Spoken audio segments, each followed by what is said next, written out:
रूस यूक्रेन जंग में पुतिन ने जो अभी तक नहीं किया, पुतिन की फौज वो अब करने जा रही है। क्या यूक्रेन में अब रूस की फौज 815 किलोमीटर इलाके में भयानक हमले करने जा रही है? क्या डॉनबास क्षेत्र पर पूरी तरह से कब्जा करने के लिए पुतिन ने अपना कमांडर बदल दिया है? क्या डोनेट्स्क, लुहांस्क, ज़ापोरिज़िया और खेरसॉन इलाके पर पूरी तरह से कब्जा करने के लिए पुतिन ने 4 जनरलों को युद्ध में उतार दिया है? आखिर ऐसा क्यों कहा जा रहा है कि पुतिन ने जिस जनरल को युद्ध जीतने का मिशन दिया है, वो जनरल हमेशा खामोश रहता है? आखिर कौन है पुतिन का जनरल खामोश? रूस यूक्रेन जंग को 11 महीने होने जा रहे हैं। यूक्रेन के दावों के मुताबिक रूस अब तक यूक्रेन पर 10,000 से ज्यादा छोटी और बड़ी मिसाइलें दाग चुका है। इन हमलों की वजह से यूक्रेन की राजधानी कीव समेत 13 शहर खंडहर में बदल चुके हैं। लेकिन हैरानी की बात यह है कि यूक्रेन में इतनी भयानक तबाही होने के बावजूद अभी तक पुतिन जंग नहीं जीत पाए। ऐसे में सवाल उठता है कि आखिर रूस की फौज के सामने बिद्दी सा देखने वाला यूक्रेन रूस को जंग में इतना प्रचंड मुकाबला कैसे दे रहा है? इसका सीधा सा जवाब है, रूस ने यूक्रेन को कमजोर समझकर जो हमला 24 फरवरी 2022 को किया था, वो पुतिन की बहुत बड़ी सैन्य चूक थी।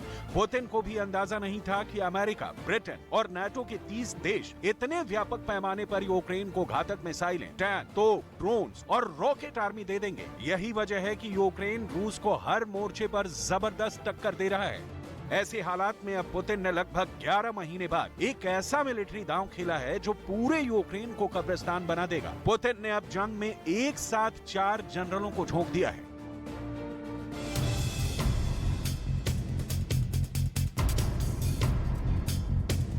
रूस ने अपने चीफ ऑफ जनरल स्टाफ को युद्ध के मैदान में उतार दिया है। रूस ने जनरल वालेरी गेरासिमोव को यूक्रेन मिशन में लगी सभी रूसी फौजों का नया चीफ या कहें कि कमांडर बनाया है। रूस के लड़ाकू मिशन पर अब पूरी तरह से जनरल वालेरी गेरासिमोव का कंट्रोल रहेगा। डिफेंस एक्सपर्ट्स के मुताबिक पुतिन ने जनरल वालेरी गेरासिमोव को यूक्रेन युद्ध का कमांडर बनाकर इस जंग को बेहद बेरहम और खौफनाक बना दिया है। В настоящее время линия боевого соприкосновения растянулась на 815 километров. С учетом проводимых мероприятий по наращиванию боевых возможностей группировок войск, обстановка на линии фронта стабилизирована. Основные усилия наших войск сосредоточены на завершении освобождения территории Донецкой Народной Республики.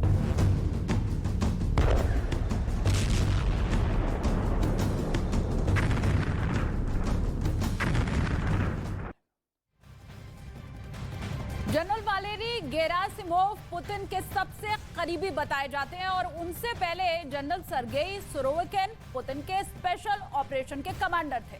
लेकिन जंग में मन मुताबिक नतीजे न मिलने की वजह से गुस्साए पुतिन ने एक बड़ा फैसला कर लिया और ये फैसला है कि सर्गेई सुरोविकिन को हटाकर वालेरी को कमान दे दी जाए। माना जा रहा है कि अब महायुद्ध में रूस और भयानक तरीके से उतरेगा ताकि हर हाल में जंग को जीता जा सके।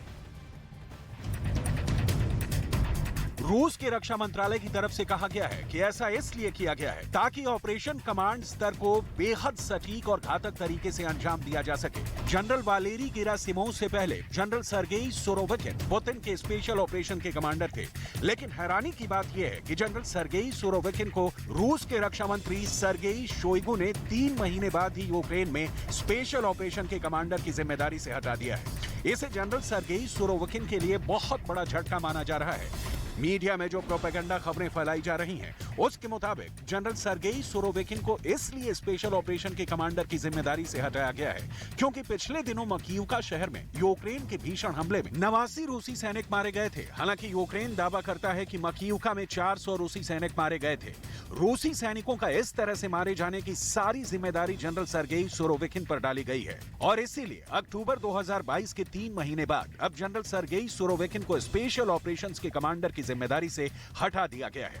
इस खबर को पश्चिमी मीडिया जमकर उछाल रहा है, लेकिन जानकारों के मुताबिक पुतिन ने जनरल वालेरी गेरासिमोव को स्पेशल ऑपरेशन का कमांडर क्यों बनाया है और जनरल सर्गेई सुरोविकिन को उनका डिप्टी कमांडर क्यों बनाया गया है, इसके पीछे एक भीषण हमले की प्लानिंग है, जिसके नतीजे फरवरी 2023 में देखने को मिलेंगे। पहले आप ये समझिए कि पुतिन का यूक्रेन में ऑपरेशन खामोश खोपड़ी है क्या।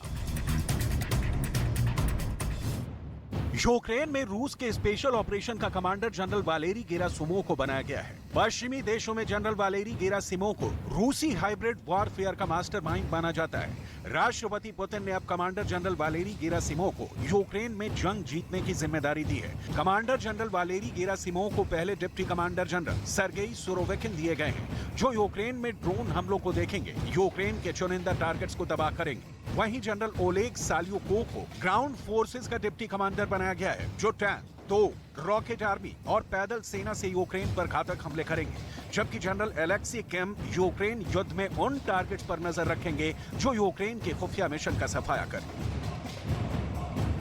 पुतिन ने रूस के स्पेशल ऑपरेशंस का कमांडर जनरल वालेरी गेरासिमोव को बनाकर बहुत बड़ा दांव खेला है। डिफेंस एक्सपर्ट्स के मुताबिक पुतिन अब किसी भी हाल में युद्ध को और लंबा नहीं खींचना चाहते हैं, जिसका मतलब ये हुआ कि पुतिन के नए जनरल युद्ध में अपनी पूरी ताकत झोंकने वाले हैं। लिहाजा यूक्रेन युद्ध और खतरनाक होने वाला है। रूसी रक्षा मंत्रालय के एक बयान में कहा गया है कि यूक्रेन में चल रहे स्पेशल मिलिट्री ऑपरेशन में लीडरशिप लेवल को बढ़ा दिया गया है ताकि युद्ध के स्केल को विस्तार दिया जा सके। रूसी रक्षा मंत्रालय के बयान से साफ जाहिर हो रहा है कि युद्ध और भी ज्यादा खतरनाक होने वाला है। В рамках операции высокоточными ракетами большой дальности поражено более 1300 критически важных объектов. Это позволило существенно снизить боевой потенциал украинских вооруженных сил, нарушить систему управления войсками, парализовать работу военно-промышленного комплекса, значительно затруднить военные перевозки.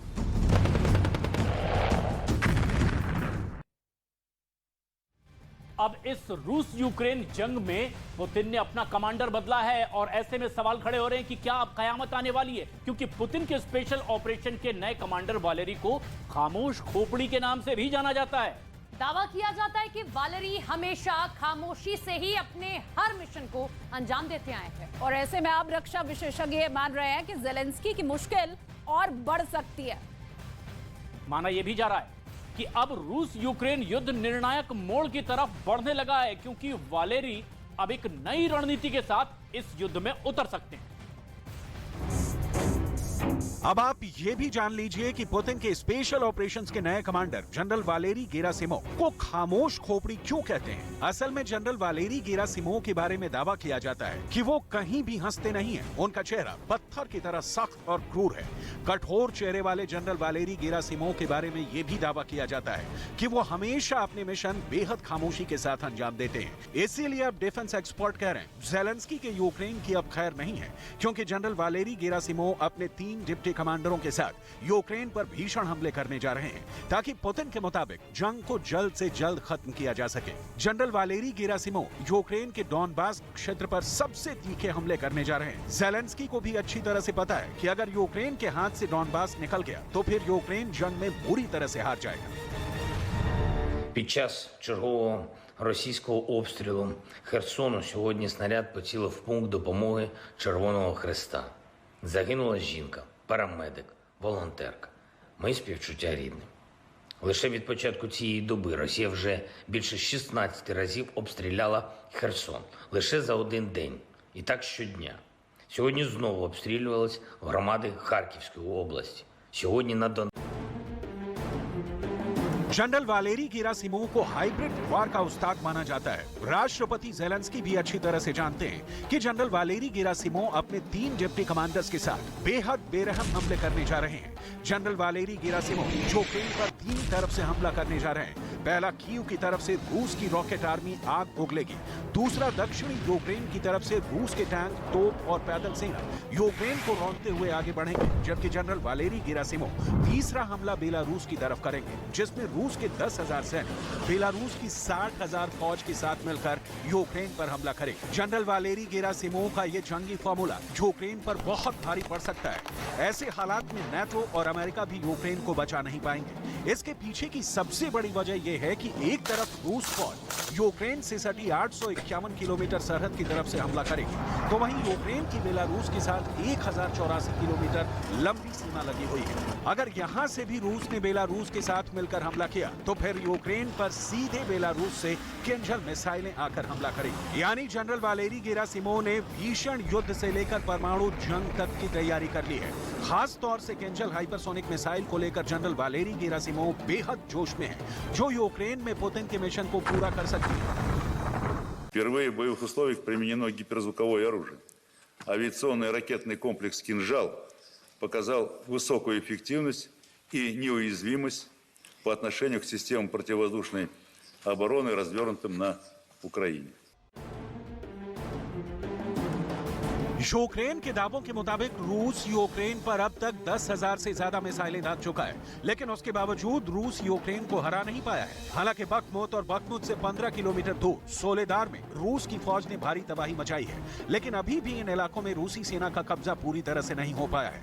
पुतिन इसी को लेकर परेशान है। इसके अलावा लगभग 11 महीने की जंग में रूस के 1,10,000 से ज्यादा सैनिक मारे जा चुके हैं, जबकि रूस के 10 जनरल, 840 अफसर समेत 1,600 रूसी अफसर अब तक यूक्रेन की सेना के हाथों मारे जा चुके हैं। ऐसे में पुतिन के लिए यह बहुत जरूरी हो गया है कि अब युद्ध को पूरी ताकत के साथ, कम वक्त, बिना भारी नुकसान के साथ जल्द से जल्द जीता जाए। और इसीलिए अब स्पेशल ऑपरेशन के कमांडर जनरल वालेरी गेरासिमोव को जिम्मेदारी दी गई है कि वो डोनेट्स्क, लुहांस्क, ज़ापोरिज़िया और खेरसोन इलाके पर पूरी तरह से कब्जा करें। हालांकि रूस के लिए ये इतना आसान नहीं है, क्योंकि यूक्रेनी सेना की आड़ में अब नाटो भी जंग में कूद पड़ा है, जिसका दावा खुद रूस कर चुका है।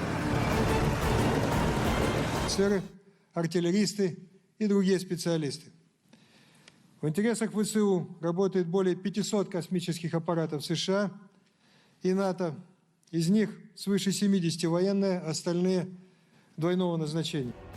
321 दिन की जंग के बाद भी ज़ेलेंस्की का यूक्रेन रूस से कैसे प्रचंड मुकाबला कर रहा है, ये रूस के लिए एक जंगी पहेली बन चुका है। इस पहेली को रूस जितना समझने की कोशिश करता है, उतने ही घातक हमले रूस की सेना पर यूक्रेन की फौज कर रही है। इस वक्त यूक्रेन रूसी फौज के खिलाफ टारगेट किलिंग का मिशन चलाए हुए है। पहले यूक्रेन रूस के हमले से खुद का बचाव करता था, लेकिन जब से यूक्रेन को अमेरिका, ब्रिटेन और नाटो के 30 देशों से घातक ड्रोन्स, मिसाइलें, तोप, टैंक और भारी हथियार मिले हैं, तब से रूस के लिए यूक्रेन को हराना बेहद मुश्किल हो रहा है। यूक्रेन की सेना भी अपनी जीत के दावे कर रही है। Протягом минулої доби окупанти завдали 4 ракетних по цивільних об'єктах міст Лиман та Часів Яр Донецької області та 23 авіаційних удари. Окрім того, здійснили 69 обстрілів з реактивних систем залпового вогню в інших локаціях. Існує небезпека авіаційних та ракетних ударів на всій території України. За минулу добу підрозділи Сил оборони відбили атаки окупантів в районах населених пунктів Стельмахівка і Кремінна на Луганщині та Роздолівка, Сіль, Красна Гора, Парасковіївка, Підгород. डिफेंस एक्सपर्ट्स के मुताबिक असल में रूस की 2 लाख फौज पहले से ही यूक्रेन में जंग कर रही है, जबकि 3 लाख नई फौज फरवरी में यूक्रेन के कीव समेत 13 शहरों पर हमला करने की तैयारी कर चुकी है, जबकि 5 लाख रूसी फौज को तैयार रखा गया है ताकि यूक्रेन पर आखिरी वॉर करते समय जमीन पर पैदल सेना, टैंक और तोप के हमले में कमी न रह जाए। यानी आने वाले 30 से 60 दिनों में रूस की फौज को एक ऐसे कमांडर की जरूरत थी जो यूक्रेन पर होने वाले भयानक और विशाल हमले की कमांड को सही तरह से कंट्रोल कर सके। इसीलिए पुतिन ने जनरल वालेरी गेरासिमोव को स्पेशल ऑपरेशन का कमांडर बनाया है। अब देखना होगा कि आने वाले हफ्तों में खामोश खोपड़ी जनरल वालेरी गेरासिमोव क्या कमाल करके दिखा पाते हैं।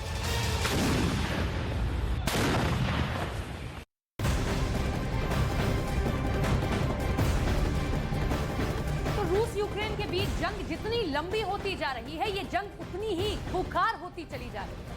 रूस के रक्षा मंत्रालय ने अब यह दावा किया है कि गुरुवार को यूक्रेन की सेना को भारी नुकसान पहुंचाया गया। रूस ने यूक्रेन के अलग अलग इलाकों में 200 से ज्यादा सैनिक मार गिराए जाने का दावा किया है।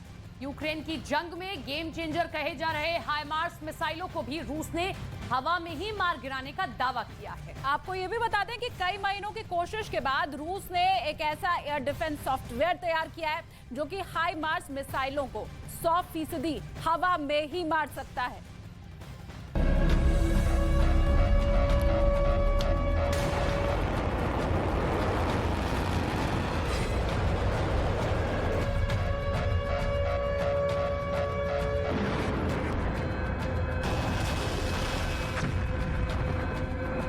जंग में यूक्रेन की फौज के जोरदार पलटवार से बौखलाई रूस की सेना अब ज्यादा आक्रामक, ज्यादा खूंखार और ज्यादा क्रूर हो चुकी है।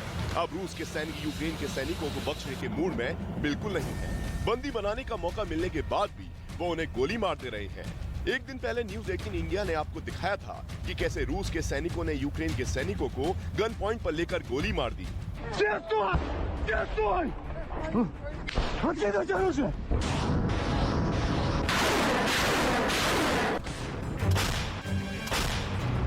इस बीच रूस ने दावा किया कि डोनेट्स्क और क्रास्नोलिमांस्क के क्षेत्र में हुए भीषण युद्ध में यूक्रेन के 200 से ज्यादा सैनिक मार गिराए गए हैं। रूस ने यह भी दावा किया कि यूक्रेन को विदेशों से मिले सैन्य उपकरणों को भी भारी नुकसान पहुंचाया गया है।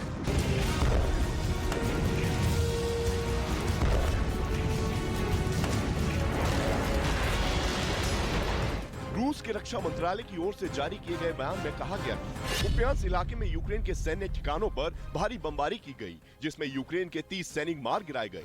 साथ ही 2 बख्तरबंद लड़ाकू वाहन और 3 ट्रक तबाह हो गए। जबकि क्रास्नोलिमांस्क के इलाके में यूक्रेन के 100 से ज्यादा मिलिट्री यूनिट, 4 AFV और 3 सैन्य वाहनों को बर्बाद कर दिया गया। वहीं डोनेट्स्क में यूक्रेन के 70 सैनिक, 30 मिलिट्री यूनिट, 1 टैंक, 3 AFV, 2 बख्तरबंद लड़ाकू वाहन और 7 वाहनों को निशाना बनाए गए। जबकि खार्किव इलाके में 3 गेट MLRS लड़ाकू वाहनों को नष्ट कर दिया गया।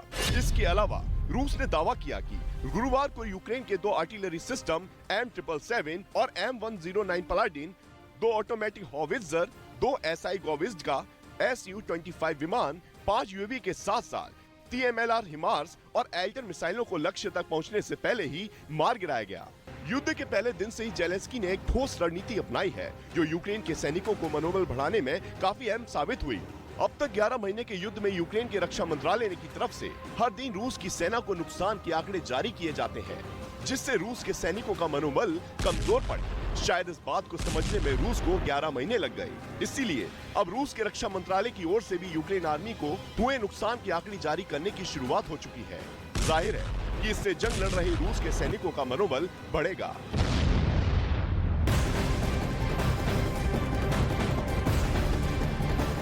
और अब बात उस खबर की करते हैं जिससे पुतिन के कैंप में हड़कंप मचा हुआ है। यूक्रेन के सोलेदार में चल रहे भीषण जंग को लेकर के दावा किया जा रहा है कि पुतिन और उनकी प्राइवेट आर्मी के चीफ में अनबन हो चुकी है। कहा यह भी जा रहा है कि पुतिन का वैगनर बागी हो गया है। क्या सच में वैगनर ग्रुप के चीफ और पुतिन के बीच फूट पड़ गई है? सवाल यह भी कि सोलेदार की सुरंग में परमाणु बंकर होने की बात आखिर कही क्यों जा रही है? सोलेदार में भस्मासुर अब तक के कितना हिस्सा खाक में मिला चुके हैं, ये हम इस रिपोर्ट के जरिए आपको बता रहे हैं।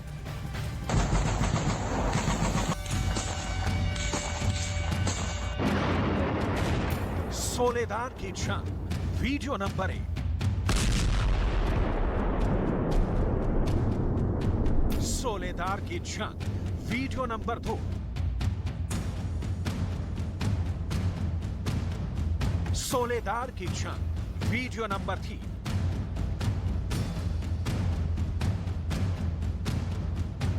सोलेदार की जंग, वीडियो नंबर 4।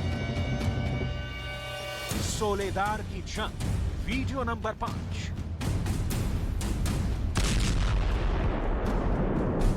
सोलेदार की जंग ने रूस के अंदरूनी लड़ाई को जग जाहिर कर दिया है। दावा किया जा रहा है कि पुतिन का पालतू कहा जाने वाला वैगनर ग्रुप का प्रमुख अब पुतिन से बागी हो गया है। तो क्या रूस की प्राइवेट आर्मी वैगनर ग्रुप अब आउट ऑफ कंट्रोल हो गई है? वैगनर ग्रुप अब पुतिन के नियंत्रण से बाहर निकल गया है। इंटरनेशनल मीडिया में इस खबर को लेकर तमाम दावे पेश किए जा रहे हैं। सवाल उठाए जा रहे हैं।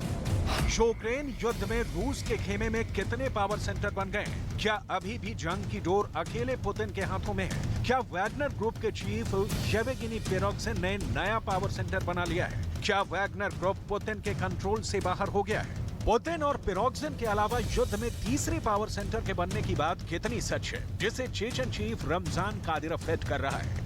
ऐसे सवाल यूं ही नहीं खड़े हो गए। सोलेदार की लड़ाई पर रूस की सेना ने अलग दावा किया है और वैगनर चीफ ने अलग। एक ही जंग पर रूस के दो खेमे के दो अलग अलग बयान सामने आए हैं। सोलेदार पर कब्जे को लेकर वैगनर चीफ येवगेनी पिरोगजिन और रूस के प्रवक्ता के दावे में 180 डिग्री का फासला साफ साफ नजर आता है। येवगेनी पिरोगजिन ने दावा किया कि अकेले वैगनर के लड़ाकों ने सोलेदार पर कब्जा कर लिया है, जबकि रूस की सेना के प्रवक्ता ने दावा किया कि सोलेदार शहर के लिए लड़ाई अभी भी जारी है। जाहिर है दोनों दावे एक दूसरे के बिल्कुल उल्टा हैं। Воздушно-десантных войск блокировали Солидар северной и южной частей города. ВКС России наносят удары по опорным пунктам противника. Штурмовые отряды ведут бой в городе. वैगनर चीफ येवगेनी पिरोगजिन खुद अपने लड़ाकों की हौसला अफजाई के लिए सोलेदार के नमक खदान में पहुंचा और उन्हीं सुरंगों से सोलेदार पर कब्जा होने का दावा किया, वो भी रूस की सेना की मदद के बगैर। येवगेनी पिरोगजिन ने दावा किया कि अकेले वैगनर ग्रुप ने यूक्रेन के सैनिकों से लड़कर सोलेदार के पूरे क्षेत्र पर नियंत्रण कर लिया है। У нас над головой, где-то километра 2, уже украинцы стоят. Ну ничего, это все временно. Понятно. А внизу они стоят или нет? Внизу, конечно. Ну пошли, может, до них и дойдем, да? Есть письмо. ये वीडियो इस बात का प्रत्यक्ष प्रमाण है कि वैगनर ग्रुप का प्रमुख येवगेनी पिरोगजिन ने न सिर्फ सोलेदार का दौरा किया है, बल्कि वहां पहुंचकर अपने लड़ाकों के हौसले भी बढ़ाए हैं। वैगनर ग्रुप ने अपने आका की सीक्रेट दौरे की कई तस्वीरें जारी की हैं। तस्वीर नंबर 1, तस्वीर नंबर 2, तस्वीर नंबर 3। यूक्रेन का सोलेदार शहर बखमुत से लगभग 15 किलोमीटर दूर है। सोलेदार यूक्रेन का एक बड़ा शहरी इलाका है। बखमुत के बाद सोलेदार पर कब्जे की लड़ाई को रूस हर हाल में जीतना चाहता है।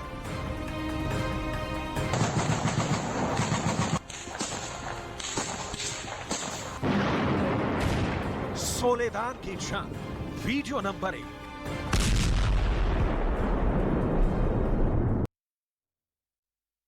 रूस यूक्रेन युद्ध की वजह से तबाही का दौर लगातार जारी है और 24 नवंबर को युद्ध के 11 महीने बीत जाएंगे।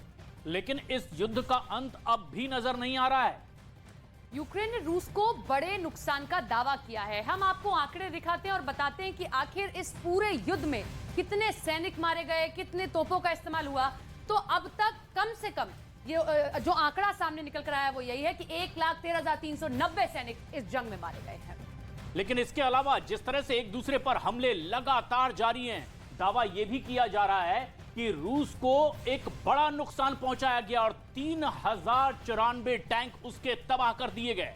और सिर्फ इतना ही नहीं, अगर सैनिक गाड़ी की हम बात करें तो यूक्रेन ये कह रहा है कि उसने रूस की अब तक 6159 सैनिक गाड़ियों को तबाह किया। और यहाँ 2082 आर्टिलरी ऐसी हैं जो रूस की नष्ट यूक्रेन द्वारा की गई है, यूक्रेन का दावा है। इसके अलावा कुछ और नुकसान का बड़ा दावा किया गया, जिसमें बताया गया कि 395 रॉकेट सिस्टम भी तबाह कर दिए गए। बिल्कुल, और फाइटर जेट की अगर हम बात करें तो वो ये यूक्रेन कह रहा है कि 285 ऐसे फाइटर जेट हैं रूस के जो अब तक इस जंग में यूक्रेन ने तबाह किए हैं। हेलीकॉप्टर्स का इस्तेमाल हुआ, रूस के पास अच्छे खासे हेलीकॉप्टर की संख्या थी, लेकिन उसमें से 276 ऐसे हैं यूक्रेन दावा कर रहा है कि उसने तबाह कर दिए हैं। दरअसल इस तरह के आंकड़े दिखाकर यह बताने की कोशिश हो रही है कि रूस भले ही बड़ा देश हो, लेकिन छोटे से देश ने किस तरह से नुकसान पहुंचाया और 17 जंगी जहाज भी रूस के उसने तबाह कर दिए।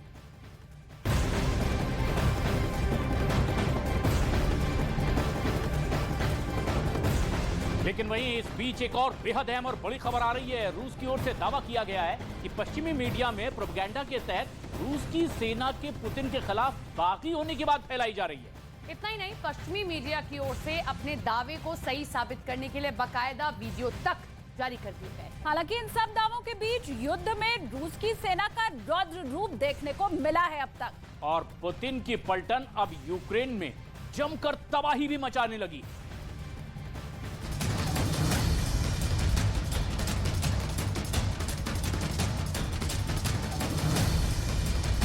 सोलेदार को लेकर यूक्रेन की सेना ने दावा किया है कि एक ही मिसाइल हमले में 100 से अधिक रूस के सैनिक मारे गए। इस वीडियो को जारी कर यूक्रेन की सेना ने दावा किया है कि उसने ड्रोन की मदद से रूस के सैनिकों की लोकेशन ट्रेस कर टोचका मिसाइल दागकर एक ही हमले में 100 से अधिक रूस के सैनिकों को खत्म कर दिया है। सोलेदार पर रूस हर हाल में कब्जा करने में लगा है। वहीं यूक्रेन रूस के साथ साथ वैगनर के सैनिकों को पीछे खदेड़ने में लगा है। लेकिन सोलेदार पर नियंत्रण को लेकर किए गए अलग अलग दावों ने बड़े सवाल को जन्म दे दिया है। क्या पुतिन और वैगनर ग्रुप के बीच सब ठीक नहीं चल रहा है? पश्चिमी मीडिया की एक रिपोर्ट सुपर वायरल है। रिपोर्ट में दावा किया गया है कि प्राइवेट आर्मी के नाम से कुख्यात वैगनर ग्रुप में फूट पड़ गई। बड़ा सवाल है कि इस फूट से जीत का भरोसा टूट जाएगा, इस दरार से जीत की दीवार दरक जाएगी, इस धोखे से क्रेमलिन में कोहराम मच जाएगा, इस विद्रोह से पुतिन का गुस्सा हाई हो जाएगा। Генерального штаба.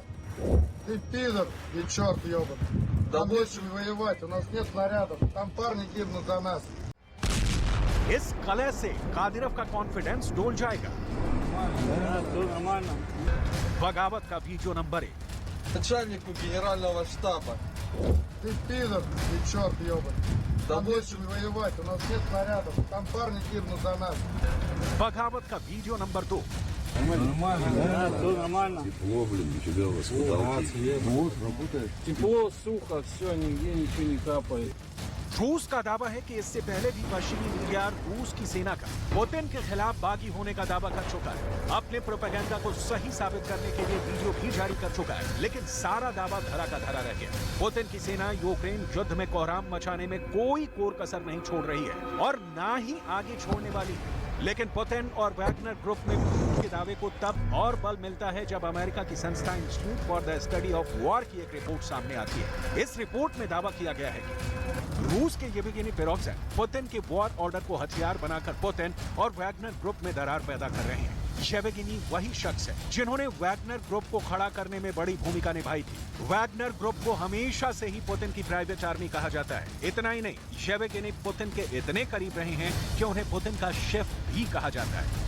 क्या दुश्मन देश पर टूट पड़ने वाली पुतिन की प्राइवेट आर्मी अब पुतिन के बदले येवगेनी के इशारे पर आगे की रणनीति तय करने वाली है? वो भी ऐसे वक्त में जब यूक्रेन युद्ध सर्दी के मौसम में 180 डिग्री घूम गया है। ऐसे नाजुक मोड़ पर वैगनर ग्रुप पुतिन का साथ छोड़ देगा, इसे रूस ने यकीन से परे करार दिया है, क्योंकि यूक्रेन के बैटल ग्राउंड में इनकी मौजूदगी के सबूत ने पूरी दुनिया में सनसनी मचा दी थी।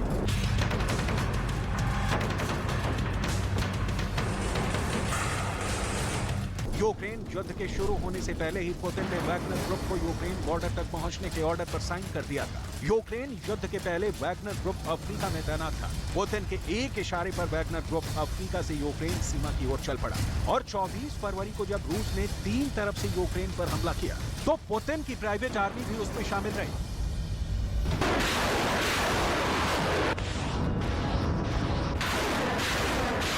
बेलारूस के रास्ते रूस ने यूक्रेन पर बड़ा हमला किया। हमले में रूस की सेना के साथ साथ चेचन के लड़ाके और वैगनर ग्रुप भी शामिल हुआ था।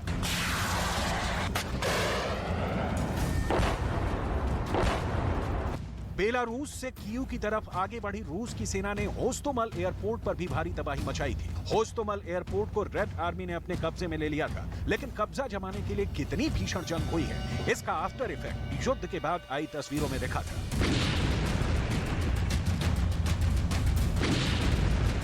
वैगनर ग्रुप को रूस की सेना ने ही तैयार किया है। इस ग्रुप को बनाने का मकसद सिर्फ एक ही रहा है, व्लादिमीर पुतिन के ऑर्डर को जमीन पर लागू कराना, फिर चाहे उसके लिए लोगों का खून ही क्यों ना बहाना पड़े। अभी तक वैगनर ग्रुप पूरी तरह से रूस की सरकार के इशारे पर चलता आया है। इस ग्रुप के ज्यादातर लड़ाके रूस की सेना से रिटायर हो चुके फौजी ही हैं।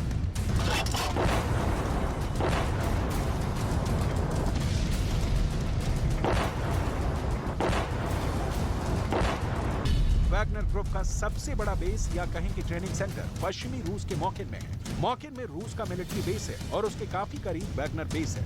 रूस का मॉकिन क्राइमिया से भी नजदीक है और यूक्रेन से भी। क्राइमिया पर रूस ने जब कब्जा जमाया था, उस जंग में भी वैगनर ग्रुप के लड़ाकों ने खूब खून खराबा किया था। वैगनर ग्रुप खूंखार सैनिकों की एक ऐसी फौज है जो नियम कायदे नहीं बल्कि सिर्फ पैसे की भाषा समझती है। एक अनुमान के मुताबिक रूस का किराए का एक सैनिक 3 महीने में लगभग 10 लाख रूसी रूबल कमा लेता है, मतलब भारतीय रुपयों में 11.5 लाख रुपए से भी अधिक। यूक्रेन जंग में अब दावा किया जा रहा था कि जिस तरह पुतिन अपनी सेना के जनरलों की बजाय अपने 2 वफादारों की सलाह मान रहे हैं, उसे देखकर लगता है कि रूस की सेना में बगावत हो सकती है। लेकिन अब नए दावे के सामने आने के बाद यूक्रेन युद्ध में रूस के कैंप में कई पावर सेंटर बन जाने की दलील सामने आने लगी है।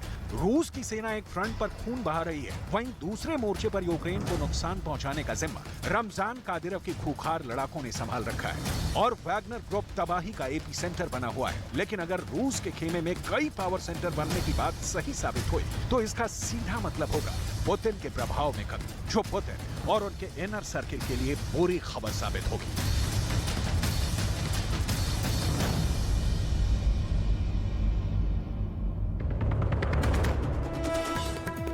वाराणसी से आज से शुरू हुआ दुनिया के सबसे लंबे रिवर क्रूज का